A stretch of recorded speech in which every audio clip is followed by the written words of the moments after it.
noite a todos. Vamos dar início às atividades da noite de hoje. Vamos fechar os nossos olhos, elevar nosso pensamento a Deus e a Jesus.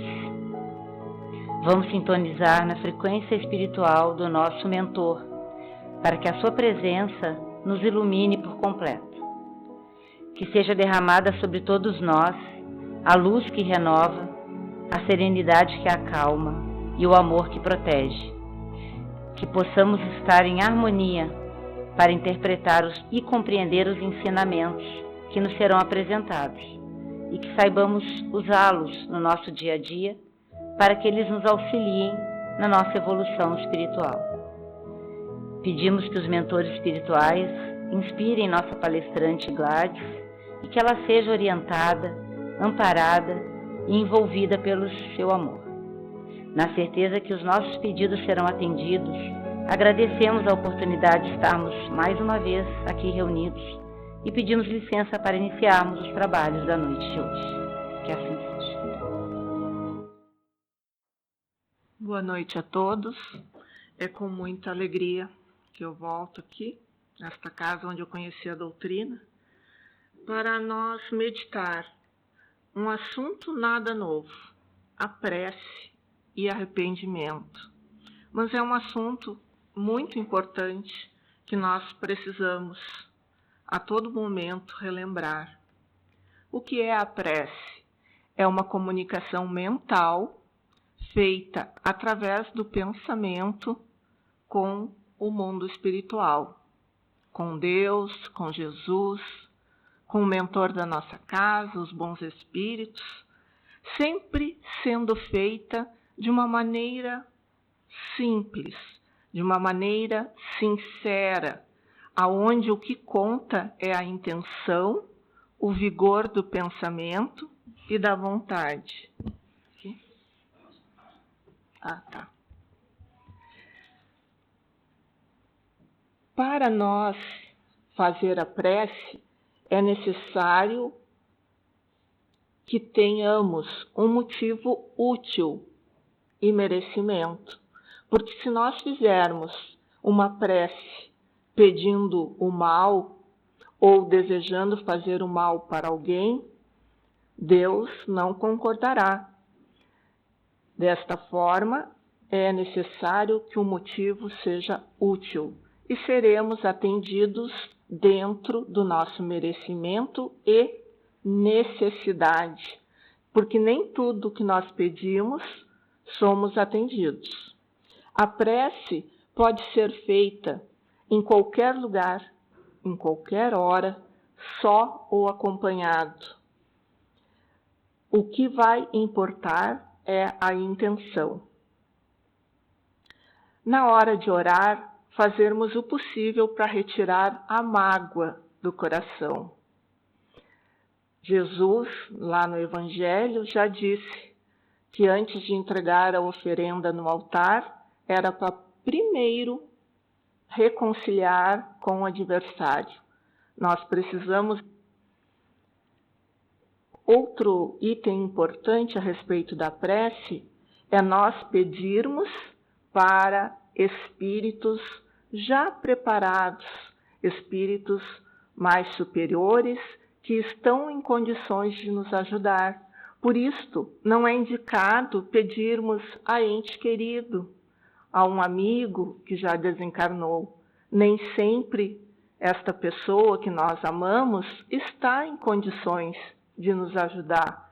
Muitas vezes nós podemos fazê-los sofrer, porque se nós pedimos a um ente que nos ama, que nos amou aqui na Terra, ajuda, vendo nós tristes, desesperados, e ele não puder ajudar, além do nosso sofrimento, estaremos causando neste ser mais sofrimento.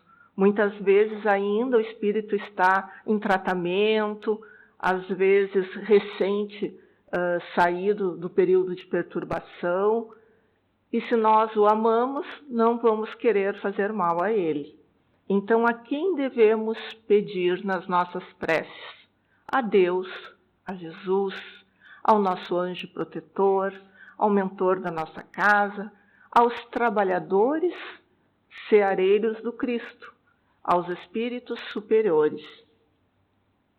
Antes eu falei que se nós não tivermos motivo útil, merecimento, nós não iríamos receber. Por quê? Porque Deus não atende todos os nossos pedidos, porque Ele não vai atender caprichos nossos que poderão mais adiante nos trazer problemas. E eu lembrei com essa questão do capítulo 25 do Evangelho, onde diz que se nós aqui, humanos imperfeitos, ainda encarnados, um filho pede pão, quem dará pedra? Se um filho pedir peixe, quem de nós dará uma serpente? Então, se nós que somos seres tão imperfeitos, temos o cuidado com os nossos filhos ou com aqueles que estão sob a nossa responsabilidade, imaginem o Pai do céu, um Pai de amor, um Pai que sabe o que nós realmente necessitamos, o que é melhor para nós, não hoje, no imediato, mas na nossa caminhada de evolução. Então, não adianta orar, pedir a Deus? Não ganhamos nada? Claro que não. Nós sempre que orarmos, seremos atendidos.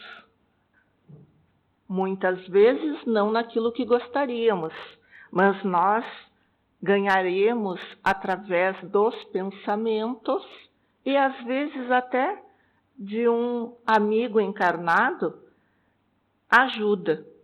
Nós vamos ser intuídos, nós vamos ser inspirados a encontrar soluções, a nos mantermos serenos. E também nós ganharemos uma dose extra. Uma dose de quê? De força, de coragem, de resignação. É necessário na jornada, naquele momento. Mas então se eu não vou receber a restauração da minha saúde, se eu não vou ter retorno às minhas funções, então não adianta orar? Adianta sim, porque nós teremos a paciência, a conscientização de que o Pai, a fé, de que o Pai faz o que é melhor para nós. Ele nos dará força para suportar aquela dificuldade. Nós podemos orar por nós mesmos e pelos outros. Orar também é pensamentos para o bem, atitudes boas, atitudes que faz bem ao nosso próximo, é uma forma de prece. Pedir socorro mental é uma prece. Agradecer, mesmo que mentalmente, admirar as belezas e as condições que Deus nos dá, também é uma prece. Às vezes falar a alguém que está precisando de um consolo. Às vezes calar, simplesmente calar e emprestar os ouvidos. Já é uma forma de prece, porque estaremos fazendo o bem, estaremos sendo caridosos. Pensar no bem é prece. Não importa, então, a quantidade de palavras, não importa se elas são rebuscadas. Nós poderíamos ficar muito mais tempo falando sobre a prece, mas eu só quis trazê-la para o meu assunto, arrependimento. Porque eu acho que, na maioria das vezes, a gente não pensa muito a respeito na corrida do dia a dia, né? E eu comecei a refletir, a ler sobre o arrependimento e entendi que o arrependimento precisa ser ressignificado. Nós temos que entender melhor o que significa arrepender-se. Muitas vezes, com a vida material que levamos e o desligamento das coisas essenciais, que são as do espírito, nós pensamos, levados por orgulho, vaidade, egoísmo, que arrependimento é fraqueza. Não, arrependimento não é fraqueza, não vem nos rebaixar, não é uma emoção que nos reduz. Ao contrário, arrependimento é emoção que expressa crescimento moral, crescimento espiritual. É um passo de crescimento e de humildade. A humildade que é o antagonismo do orgulho e da vaidade. Pensando em arrependimento, normalmente vem junto a culpa. Quando nós nos conscientizamos, vem a culpa. Mas essa culpa nós temos que saber trabalhar. Se martirizando, porque não vai trazer progresso, nem para nós e nem para aquele irmão com o qual nós erramos. Não colabora com ninguém. Então, para nós termos maturidade emocional, espiritual, é importante nós nos arrependermos, tomarmos consciência, admitir o nosso erro como primeiro passo. O segundo passo é responsabilizar-se, ter atitude para reparar o erro. Se nós não puder reabilitar aquela situação, corrigir aquele ato, nós precisamos, em primeiro lugar, pedir desculpas e fazer esforço para não cometer novamente. Porque se eu erro com a Fernanda, ela pode me perdoar e ela está liberta. Ela vai ficar bem, ela vai estar liberta daquele peso. Independente, né, de mim. Porque se eu errei, eu tenho a responsabilidade e não vou me livrar da minha responsabilidade com o perdão dela. Se ela perdoar, que bom, melhor para ela. Mas eu continuo com a minha responsabilidade. E essa responsabilidade é reparar, fazer o bem. Nós temos que lembrar, nesse exemplo que eu dei, que ela fica liberta, mas eu continuo com a responsabilidade, que o nosso acerto é com a lei divina. O nosso acerto é com a lei universal. Então, quando nós erramos, quando nós infringimos as leis de Deus, nós temos algo a resgatar, algo a consertar, digamos assim, né? Disciplina, nossa educação, foco, nós precisamos colocar para na próxima vez não cometer aquele erro. Que aquela reflexão, aquele arrependimento sirva como aprendizado. Como eu disse antes, não fiz algumas habilidades, algumas virtudes. E são com essas virtudes, aparados aonde nós temos confiança, naquilo que nós já somos bons, já conquistamos de aprendizado, nós vamos orar e com esta bagagem boa, superar aquela imperfeição, superar aquele erro. No capítulo 5, também do Evangelho, no item 28, tem uma questão que eu acho muito importante, ligada ao arrependimento. É a questão assim, ó. Um homem está agonizante, vítima de cruéis sofrimentos. Sabe-se que seu estado é desesperador. É permitido poupar-lhe alguns instantes de angústia, apressando-lhe o fim? Certamente que não. Nós não sabemos os desígnios de Deus, nós não sabemos se é a hora final daquela pessoa, tá? Então, nós não temos esse direito de antecipar a sua partida do plano físico. Se não há esperança de retorno da volta da saúde daquela pessoa, há a situação que no último suspiro ela pode reanimar, recobrar suas faculdades mentais por alguns instantes. E alguns casos a gente conhece. Muitas vezes a pessoa está no coma há muito tempo e volta do coma por um tempo breve, e aquele tempo serve como uma nova oportunidade para aquele ser perdoar ou ser perdoado. Particularmente, eu já conheci um caso de um pai e de um filho e que aconteceu isso. Recobrou-se o pai do coma e teve poucos minutos de lucidez e ele conseguiu se arrepender e pedir perdão ao filho. E o filho o perdoou. É outra situação que ele retornou ao mundo espiritual, que ele fez a passagem com uma paz que ele não tinha antes. É chamado a hora da graça, né? E tem muito espírito que é naquele momento que faz a sua reflexão e que se arrepende.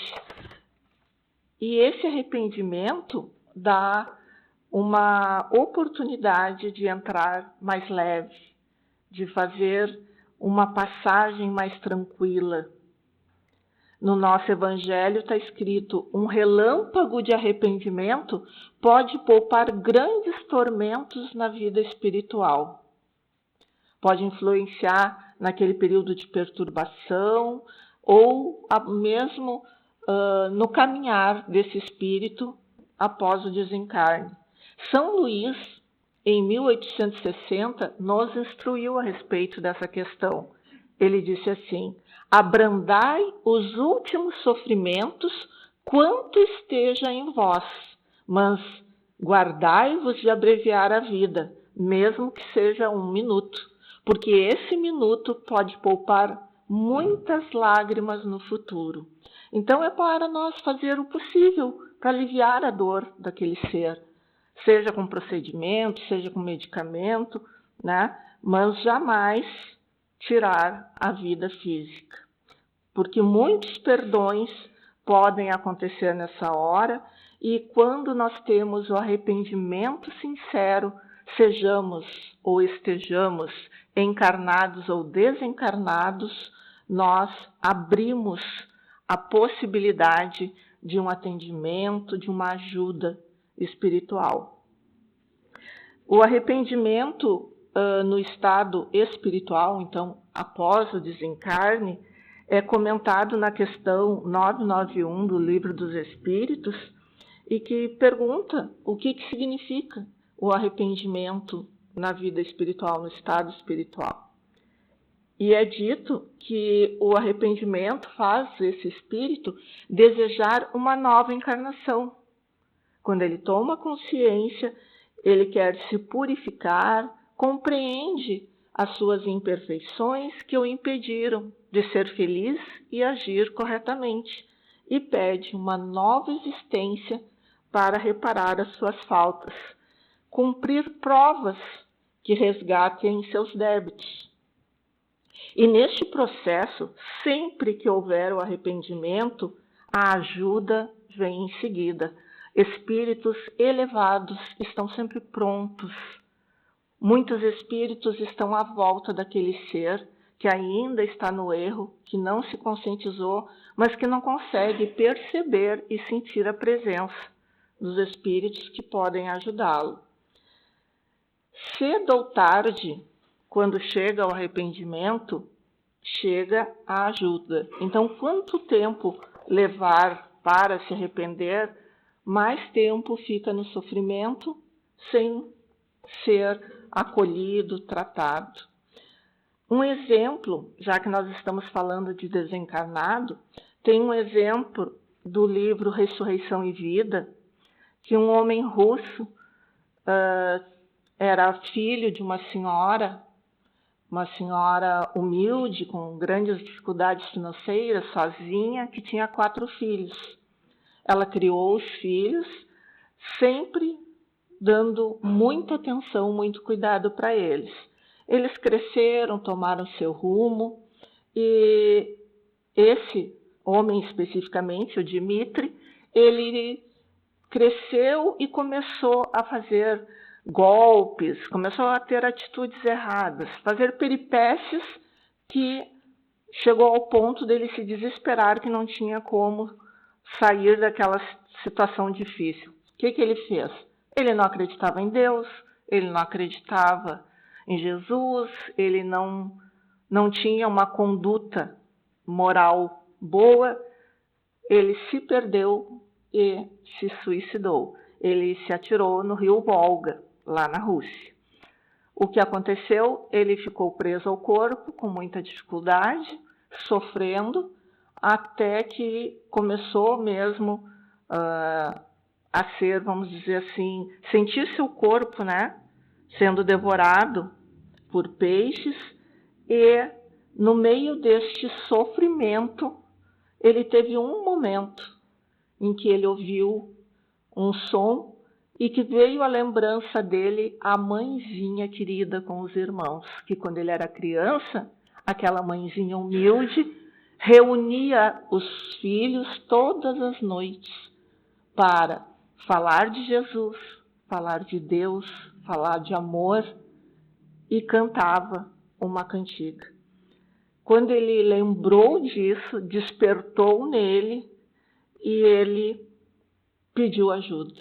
Ele se arrependeu naquele momento, despertou e no mesmo momento ele foi acolhido e ajudado por bons espíritos. Nesse livro é esclarecido que ele deixou um recado, né? Mandou um recado. Ele diz assim: aí fica, mulher, o recado de um filho que somente encontrou forças para o resgate das próprias faltas na lição de fé e de moral cristã que sua mãe lhe transmitiu na infância. Essa história eu gosto muito, e talvez até já tenha contado ela aqui antes, porque demonstra o poder da fé, o poder de ensinar as crianças, o poder das preces que essa mãezinha, e o quanto vale a pena ensinar, né, todas as pessoas a orarem, porque mesmo que cresça e que não chegue a aproveitar a eficácia da prece, esse ser, depois de desencarnado por aquele amor, aquele ensinamento da mãe, conseguiu receber ajuda. E também serve para nós no sentido de arrependimento, né? Tem uma outra história relacionada à prece, que é de um homem famoso que, após desencarnado, estava sofrendo no mundo espiritual e, determinado dia, ele se sentiu num momento muito bem e perguntou a um benfeitor como ele estava se sentindo assim, por que tinha acontecido naquele momento, aquele refrigério na alma, aquele bem-estar. E o benfeitor explicou que foi uma oração enviada a ele. E ele disse, mas como? Eu sei que devem ter rezado muitas missas para mim. E como só hoje eu estou sentindo isso?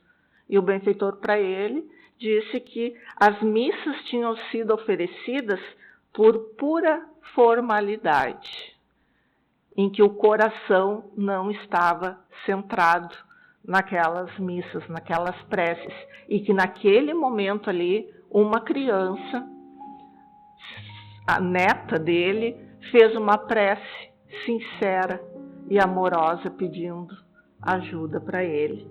Então foi nesta ocasião que ele recebeu esse alívio. Isso mostra como é importante nós orar pelos nossos queridos que estão encarnados, por nós e pelos desencarnados. Outro exemplo que nós temos num livro que eu gosto muito, Céu e o Inferno, que é a segunda parte, que tem exemplos. Ali tem um assassinato de um arcebispo de Paris em 3 de janeiro de 57. Foi um padre desta igreja, desse arcebispo, que o matou. E este padre foi condenado à morte e executado 27 dias depois que ele matou o arcebispo.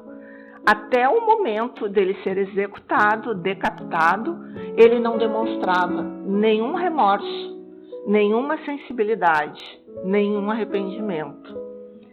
Ele desencarnou e não entendia que seu corpo físico havia morrido, né?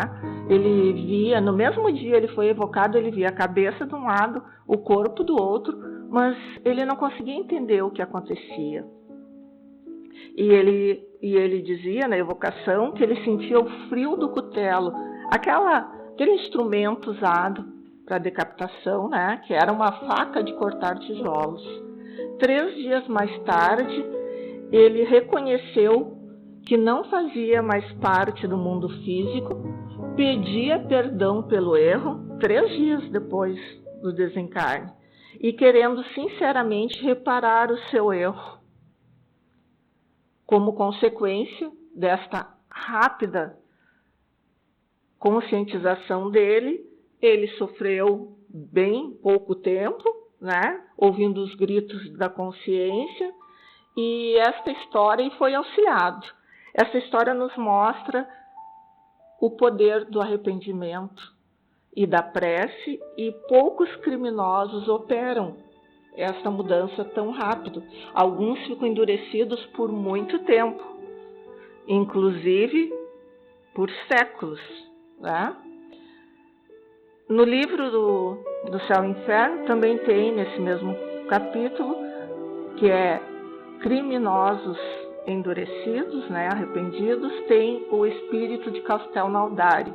É um lugar na França onde tinha uma casa em que o espírito batia nas pessoas, cometia uma série de acidentes naquela casa. E ele foi evocado na Sociedade de Paris, se apresentou violento, a médium era vidente, viu que ele estava com uma camisa suja de sangue e com um punhal na mão. Muito violento, não queria conversar. Eles deram mais uns dias para tentar falar com ele, até que ele contou que ele matou o irmão e matou a esposa dele. E que após desencarnado, ele ficou preso naquela casa, fazendo mal para todos que entravam lá dentro, e que ele só via a cena dos seus crimes. Ele não conseguia se comunicar com ninguém, ele não dormia, ele só via a cena por 2 séculos. E foram orientados nessa mesa mediúnica na Sociedade de Paris que fizessem preces por ele. Mas ainda faltava ele se arrepender. E após várias conversas com ele e prece, ele se arrependeu e disse que iria aproveitar os bons conselhos que tinha recebido.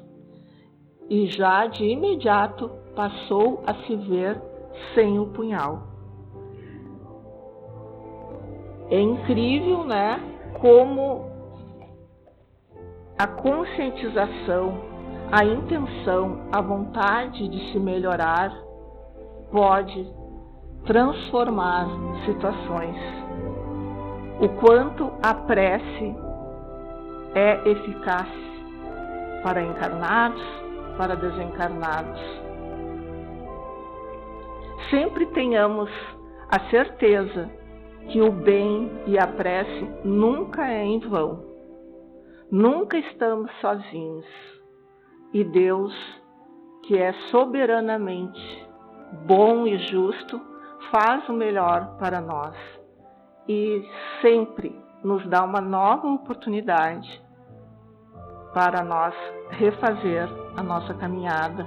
Nos dá uma nova oportunidade para usar aquele erro, aquela dor, aquele sofrimento como aprendizado para nós sermos mais felizes.